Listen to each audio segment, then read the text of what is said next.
Vibrant Gujarat global સમિટની 10મી આવૃત્તિના સમાપન અવસરે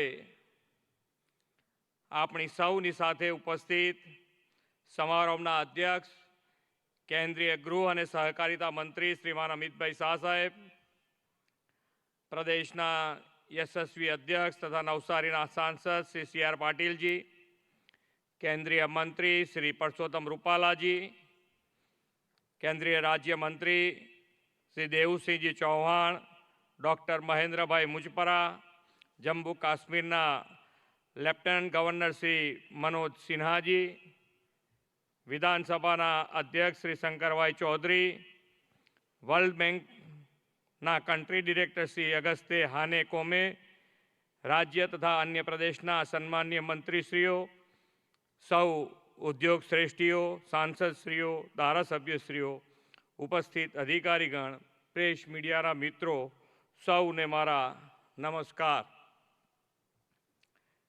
વિશ્વ નેતા અને વડાપ્રધાન શ્રી નરેન્દ્રભાઈ મોદીની પ્રેરણાથી શરૂ થયેલી વાયબ્રન્ટ સમિટની સફળ સિરીઝની 10મી કડીનું આજે સમાપન થઈ રહ્યું છે.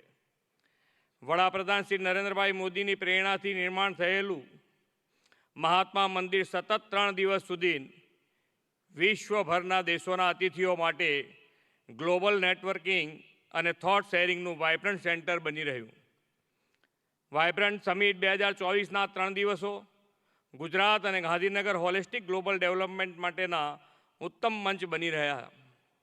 આપણું સૌભાગ્ય છે કે આદરણીય કેન્દ્રીય ગૃહ અને સહકારિતા મંત્રી શ્રી અમિતભાઈ શાહ આજે આ ગૌરવમય સમિટના સમાપન અવસરે ખાસ ઉપસ્થિત રહ્યા છે. આદરણીય વડાપ્રધાન શ્રી નરેન્દ્રભાઈ મોદી સમય કરતાં 2 કદમ આગળનું વિચારનારા વિઝનરી લીડર છે. જ્યારે કોઈએ બિઝનેસ સમિટનો વિચાર પણ નહોતો આવતો ત્યારે તેમણે ગુજરાતને વિશ્વ વેપાર ઉદ્યોગ જગતનું ગ્લોબલ ડેસ્ટિનેશન બનાવવાની નેમ સાથે 2003માં વાયબ્રન્ટ સમિટની પ્રથમવાર રાજ્યમાં શરૂઆત કરાવી હતી. આ સમિટને 2 દાયકામાં ઉત્તરોત્તર સફળતા મળી ગઈ અને આદરણીય શ્રી નરેન્દ્રભાઈ મોદીના દિશાદર્શનમાં સમિટના સ્કેલ અને સ્પીડ બંનેમાં વધારો થયો છે. વડાપ્રધાનશ્રીએ ભારતીય સંસ્કૃતિના વસુધૈવ કુટુંબકમ, એક પૃથ્વી, એક પરિવાર, એક ભવિષ્યના વિચારને G20ની ભારતની સફળ પ્રેસિડેન્સીથી વિશ્વ સમક્ષ મૂક્યો. આ વિચારને ચરિતાર્થ કરતા 10મી વાયબ્રન્ટ સમિટમાં 140થી વધુ દેશોના હજારો પાર્ટિસિપેન્ટ્સ, ડેલિગેટ્સ સહભાગી થયા. ભારત અને વિશ્વભરના આ સમિટના પ્રમોશન માટે 12 દેશમાં રોડ શો તથા દેશના 11 મોટા શહેરોમાં રોડ શો સહિત 75 જેટલી પ્રી વાયબ્રન્ટ ઇવેન્ટ પણ કરી છે. MSME ઉદ્યોગ એ રાજ્યના ઇન્ડસ્ટ્રીયલ ડેવલપમેન્ટની બેકબોન છે. વાયબ્રન્ટ સમિટના માધ્યમથી MSME ઉદ્યોગને પણ ઉત્તરોત્તર નવું બળ મળ્યું છે. આદરણીય વડાપ્રધાનશ્રીની પ્રેરણાથી આ સમિટમાં રાજ્યના વિવિધ જિલ્લાઓની ભાગીદારી પ્રેરિત કરવા 32 જિલ્લાઓમાં આ વર્ષે વાયબ્રન્ટ ગુજરાત, વાયબ્રન્ટ ડિસ્ટ્રિક્ટનું પણ સફળ આયોજન આપણે કર્યું હતું. તેના પરિણામે જિલ્લાના MSMEને વિકાસની વધુ તકો મળી છે. વાયબ્રન્ટ સમિટ સાથે આપણે ગ્લોબલ ટ્રેડ શો યોજવાની પરંપરા વડાપ્રધાનશ્રીના માર્ગદર્શનમાં શરૂ કરેલી. આ 10મી સમિટ સાથે યોજાયેલો ટ્રેડ શો પણ ભવ્ય બની રહ્યો છે. 2 લાખ સ્ક્વેર મીટરની વિશાળ જગ્યામાં પથરાયેલો આ ટ્રેડ શોમાં blue economy, mobility, defence and aerospace, drone technology, greenfield ports જેવા ઉભરાતા ક્ષેત્રોને શોકેસ કરતા થીમ પેવેલિયન પણ વિશ્વભરના વિવિધ રાષ્ટ્રો દ્વારા ઊભા કરવામાં આવ્યા હતા. 10મી વાયબ્રન્ટ સમિટના મુખ્ય અતિથિ તરીકે UAEના president his highness Sheikh Mohammed bin Zayed Al Nahyan સહિત 4 રાષ્ટ્રોના વડાઓની ઉપસ્થિતિએ વડાપ્રધાન શ્રી નરેન્દ્રભાઈ મોદીની વધતી વિશ્વ પ્રતિભા અને ભારતના વૈશ્વિક સ્થાનને નવી ગરિમા આપી છે. UAE તો પોર્ટ ડેવલપમેન્ટ, રિન્યુએબલ એનર્જી જેવા સેક્ટરમાં MOU કરીને ભારત UAE સંબંધોને સેતુ વધુ સુદૃઢ કર્યો છે.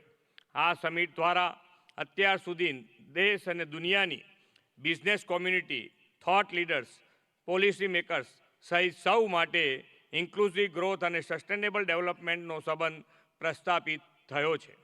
હવે વાઇબ્રન્ટ સમિટની 10મી કડી વિકસિત ભારત 2047ના સમૃદ્ધ ભારતનું ભવિષ્ય સુનિશ્ચિત કરતો ગોલ્ડન ગેટવે બની ગયો છે.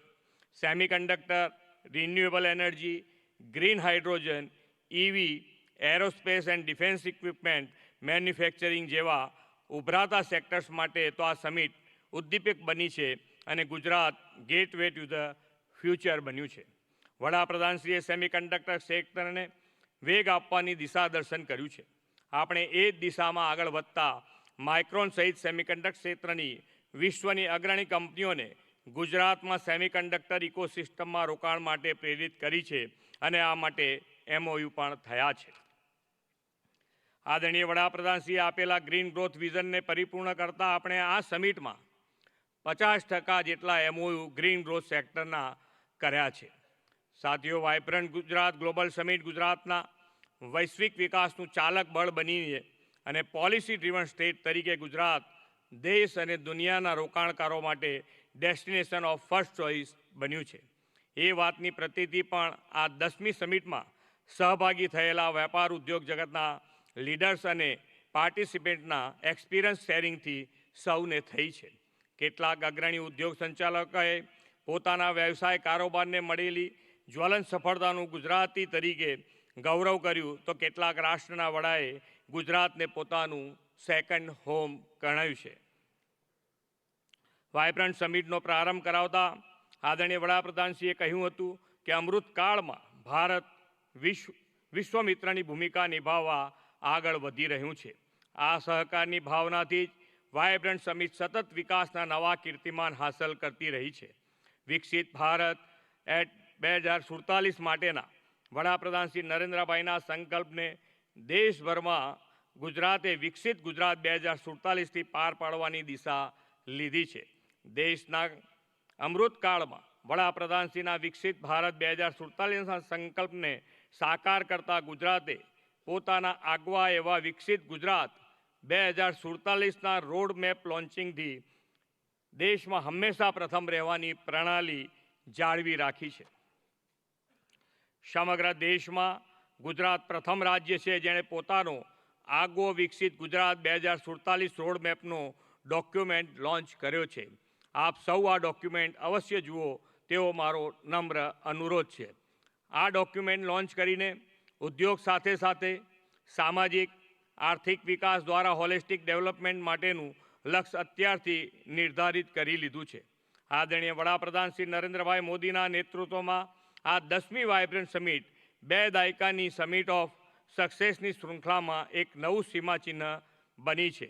અમૃતકાળની આ પહેલી વાઇબ્રન્ટ સમિટની જ્વલંત સફળતાઓ વડાપ્રધાનશ્રીના વિકસિત ભારત 2047ના સંકલ્પને પાર પાડવામાં ગુજરાતને વિકસિત ગુજરાતથી અગ્રેસર રાખાશે.